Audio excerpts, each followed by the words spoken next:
नमस्कार दोस्तों, स्वागत है आपका हमारे चैनल कुंडली टीवी पर। दोस्तों, महाभारत और श्री कृष्ण की कथाओं में ऐसे कई रहस्य छिपे हैं जो आज भी लोगों को हैरान कर देते हैं। उन्हीं में से एक प्रसंग जुड़ा है चेदी नरेश शिशुपाल से। आपने अक्सर सुना होगा कि भगवान श्री कृष्ण ने शिशुपाल की 100 गलतियां माफ की थीं। लेकिन क्या आपने कभी सोचा है कि आखिर भगवान श्री कृष्ण जैसा धर्म का पालन करने वाला अवतार किसी व्यक्ति के इतने बड़े अपराधों को बार बार क्यों सहता रहा? आखिर शिशुपाल कौन था जिसने खुलेआम श्री कृष्ण का अपमान किया, सभा में उनका विरोध किया और फिर भी उसे तुरंत दंड क्यों नहीं मिला?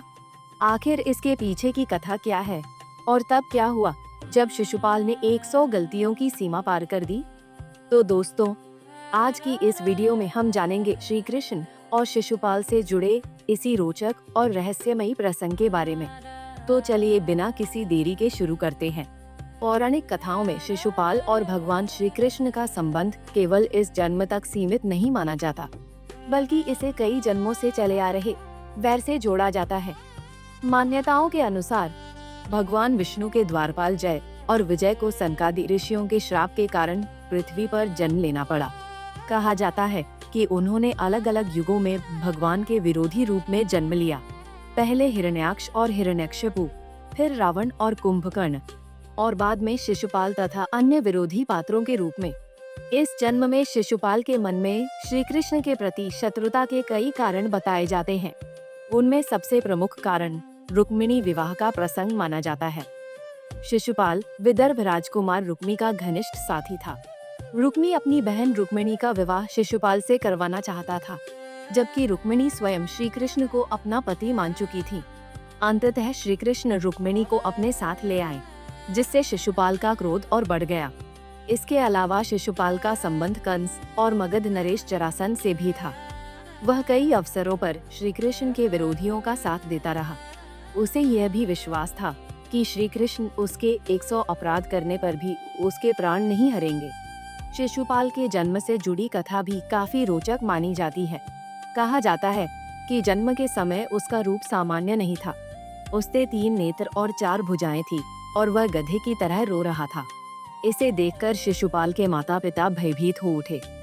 वह उसका त्याग करना चाहते थे, लेकिन उसी समय आकाशवाणी हुई कि जिस व्यक्ति की गोद में जाने पर बालक का असामान्य रूप सामान्य हो जाएगा, वही आगे चलकर उसकी मृत्यु का कारण बनेगा। कई राजा और वीर उसे देखने पहुंचे, लेकिन जब बालक श्री कृष्ण की गोद में पहुंचा, तब उसका स्वरूप सामान्य हो गया। यह देखकर उसकी माता चिंतित हो गई। उन्होंने श्री कृष्ण से अपने पुत्र के जीवन की रक्षा का वचन मांगा। तब श्री कृष्ण ने आश्वासन दिया कि वे उसके 100 अपराधों को क्षमा करेंगे। समय बीतता गया और शिशुपाल कई अवसरों पर श्री कृष्ण के प्रति कटु वचन बोलता रहा, लेकिन श्री कृष्ण शांत बने रहे। बाद में धर्मराज युधिष्ठिर ने राजसूय यज्ञ का आयोजन किया, जिसमें अनेक ऋषि मुनि, आचार्य और राजाओं को आमंत्रित किया गया। यज्ञ की विधि के दौरान प्रश्न उठा कि सभा में सबसे पहले सम्मान किसे दिया जाए। तब सहदेव ने श्री कृष्ण को सर्वश्रेष्ठ मानते हुए उनका नाम प्रस्तावित किया। भीष्म सहित अनेक विद्वानों ने भी इस मत का समर्थन किया। जैसे ही युधिष्ठिर ने श्री कृष्ण का सम्मान करना शुरू किया, शिशुपाल क्रोधित हो उठा। उसने सभा के बीच श्री कृष्ण की योग्यता पर प्रश्न उठाए और अपमानजनक बातें कहनी शुरू कर दी। सभा में उपस्थित अनेक राजा और योद्धा उसके व्यवहार से नाराज हो गए, लेकिन श्री कृष्ण ने सबको शांत रहने का संकेत दिया। इसके बावजूद शिशुपाल नहीं रुका। वह लगातार कटु वचन बोलता रहा। तब श्री कृष्ण ने उसे चेतावनी देते हुए कहा कि उसकी सीमाएं अब पूरी होने के करीब हैं और उसे रुक जाना चाहिए। लेकिन शिशुपाल ने इसे भी अनदेखा कर दिया और अपना अपमानजनक व्यवहार जारी रखा। अंततः जब उसने सारी सीमाएं पार कर दी, तब श्री कृष्ण ने सुदर्शन चक्र से उसी क्षण शिशुपाल का अंत कर दिया।